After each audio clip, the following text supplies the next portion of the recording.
For scenario number one, I feel the trainer is absolutely horrible. I feel for his trainees because I don't think that they will take anything away from the training. I don't think he has any presentation skills whatsoever. If they do take anything away from the training, it's going to be his harsh and negative attitude. Beyond that, he was late arriving to training. Trainers should always be the first ones in the classroom because they need to be prepared. Instead of having interactive training, the trainer chooses to lecture, which I didn't feel was an effective way of learning. He also was very rude, which was unacceptable. On top of his rudeness, he was unprepared and he didn't know the material well enough to answer any questions. And finally, he didn't cover all the information needed to be covered because he appeared to be trying to get through it as quickly as possible. And the impromptu and extremely early break, I thought that was kind of unacceptable too. For the second scenario, I really liked her. I felt she was extremely upbeat.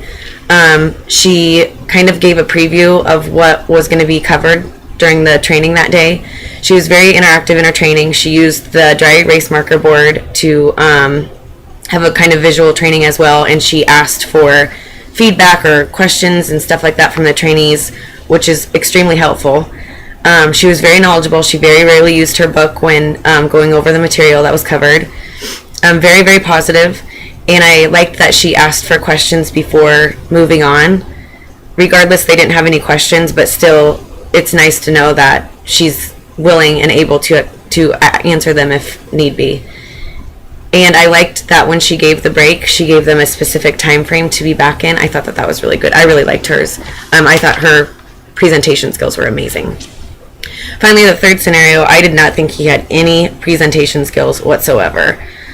He didn't greet the class when he walked in. He just kind of was by himself and not really caring who else was in there with him. He read right from the book, which is what the trainees themselves could have done. So I don't think they would have needed him as a trainer if that's all he was going to do. He was very, very dry, and he was very monotone, and it was extremely boring. It had to be boring for those trainees that were going to be in there for an elongated period of time. And he didn't want to answer questions. By asking her to come back to the question later, it kind of showed that maybe he didn't know the material that he was covering, so I kind of felt I didn't like his training style at all. Other than that, the second girl was amazing on the second scenario. I felt she did an amazing, amazing job. So I would definitely give her the best out of the three of them. Thanks.